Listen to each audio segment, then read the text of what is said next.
السلام علیکم ورحمۃ اللہ وبرکاتہ۔ تو دوستوں کیسے ہیں آپ سب؟ امید کرتے ہیں آپ لوگ سب خیریت سے ہوں گے، اور الحمدللہ اللہ کے فضل و کرم سے آپ سب کی دعاؤں سے میں بھی خیریت سے ہوں دوستوں۔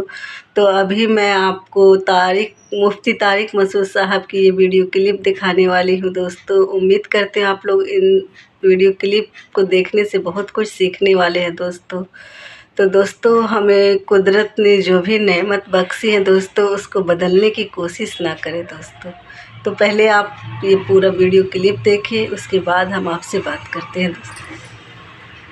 مرد جو ہے نا، سینے کے بال یا کہیں اور جسم میں جو ٹانگوں واگوں کے بال ہوتے ہیں، یہ تو مردوں کے ہوتے ہی ہیں، اور ہم نے کبھی نہیں دیکھا صدیوں تک مردوں نے ان کو کاٹنے کی کوشش کی، اور کبھی بھی نہیں۔ اب مردوں میں رواج چل پڑا ان بالوں کو کاٹنے کا۔ تو اس کی زیادہ تر وجوہات تو ہوتی ہیں جو جن میں نسوانیت ہوتی ہے نا، وہ یہ بالوں کو کاٹتے ہیں، ورنہ مرد تو نہیں کاٹتے یہ بال، تو ہمیشہ سے رکھتے ہی آئے ہیں۔ جو اللہ نے قدرتی طور پہ مردوں کو سینے پہ بال دیے ہیں یا ٹانگوں پہ بال دیے ہیں، تو وہ خواتین کی طرح وہ بھی شروع ہو گئے ہیں آج کل بالوں کو صاف کرنا۔ تو پتہ نہیں کیا مقصد ہے ان کا۔ بعض مرد یہ کہتے ہیں کہ ہمارے سینے کے بال اتنے زیادہ بڑے ہو جاتے ہیں کہ اس میں پسینہ جم جاتا ہے، بدبو آتی ہے، تو بھائی روز نہا لیا کرو۔ لیکن بہرحال ان بالوں کے کاٹنے یا نہ کاٹنے کے بارے میں ہمارے پاس شریعت میں کوئی واضح حدیث یا قرآن کی آیت موجود نہیں ہے۔ اتنی بات ہے کہ تغییر خلق اللہ کی تخلیق کو بگاڑنا یہ حرام ہے۔ تو کوئی مرد اگر نسوانیت کے لیے، عورت بننے کے لیے، کہ میں لیڈیز تھوڑا ذرا سا ایسا چمکتا ہوا نظر آؤں، تو اس طرح عورت بننے کے لیے وہ یہ کام کرتا ہے، یعنی عورت تو نہیں بن سکتا، یعنی عورتوں کی تو نیت یہ ہوتی ہے نا کہ جو ہے وہ خوبصورت بننا، تو مرد اگر یہ کام خوبصورتی کے لیے کر رہا ہے کہ میں دیکھنے میں عورت جیسا نظر آؤں، خوبصورتی سے مراد نسوانیت والی خوبصورتی، تو پھر تو یہ بالکل حرام ہے۔ لیکن اگر اس کی کوئی اور مسلط ہے، جیسے باڈی بلڈر وہ اس لیے کرتے ہیں، ان کو مقابلے میں اپنے کٹس وٹس دکھانے ہوتے ہیں، ہمیں تو یہ کام بھی بڑا بیہودہ سا لگتا ہے۔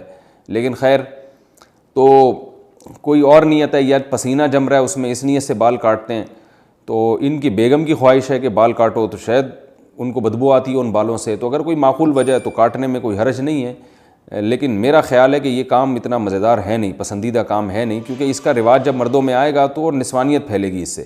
جائز ہے ان تمام تفصیلات کی روشنی میں، لیکن بہتر نہیں ہے۔ جو چیز جس طرح صدیوں سے چلی آ رہی ہے اس کو چلنے دیں۔ ہاں، اگر سینے کے بال بہت بڑے ہوئے ہیں اور بیوی کو اس سے تکلیف ہوتی ہے تو پھر ایک الگ بات ہے، اس کو کاٹ سکتے ہیں۔ بیوی کو طلاق، اور دوسری بات یہ بھی ہے کہ ہمیشہ کے لیے، تو بھائی ہمیشہ کے لیے تو کیا پتہ آپ کی بیگم کا انتقال ہو جائے، اللہ نہ کرے، اللہ ان کو زندگی دے، پھر آپ کو دوسری شادی کرنے کی ضرورت پیش آئے، تو پھر وہ نئی والی بیوی آئے، اس کو بال، وہ کہے کہ بھائی مردوں کے تو بال ہوتے ہیں جسم پہ، آپ کے تو بال ہی نہیں ہے، مجھے تو ایسا آدمی چاہیے جو جس میں بال والا بندہ چاہیے، اور آپ فارغ البال ہو گئے، تو ہمیشہ کے لیے نہ کاٹیں، میرا خیال ہے اس کو جو ہے وہ ایک آپشن رکھیں۔ اب آپ کی بیگم کہیں گی کہ کیا میں مر جاؤں گی، آپ نے یہ سمجھا ہوا ہے کہ میں مر جاؤں گی، تو آپ بتائیں کہ جو ہے مجھے امید ہے تم نہیں مرو گی، لیکن جیسے میں بھی تو مر سکتا ہوں نا، تو تم بیوہ ہو سکتی ہو، تو ایسا الٹا بھی تو ہو سکتا ہے نا۔ تو آپ ان سے کہیں کہ 50% میرے مرنے کے امکان ہے، 50% تمہارے مرنے کے، بلکہ اور احتیاط میں یوں کہیں کہ بیگم 75% میرے مرنے کے امکان ہے، کیونکہ میں نے زیادہ تر عورتیں بیوہ ہوتے دیکھی ہیں، مردوں کی بیویاں کی رپورٹ مرنے کی ذرا کمی ہے۔ تو آپ کہیں کہ 75% میرے مرنے کا امکان ہے، 25% تمہارا امکان ہے، بلکہ یوں اور احتیاط کر لیں کہ 75% میرے مرنے کا امکان ہے، 24% تمہارے مرنے کا امکان ہے، اور 1% ہم دونوں کے اکٹھے مرنے کا امکان ہے، کہ 1% اس بات کا امکان ہے کہ اکٹھے ہی مر جائیں۔ تو اب وہ اس 24% کی وجہ سے میں احتیاط کر رہا ہوں کہ بھائی ہمیشہ کی۔ تو امید کرتی ہوں دوستوں آپ کو مفتی طارق مسعود صاحب کی یہ ویڈیو کلپ پسند آئی ہوگی دوستوں۔ اگر پسند آئی ہوگی تو لائک اور سبسکرائب کریں دوستوں۔ تو ملتی ہوں دوستوں اگلی ویڈیو میں، تب تک کے لیے اللہ حافظ، اپنا خوب سارا خیال رکھیں اور دعاؤں میں یاد رکھیں۔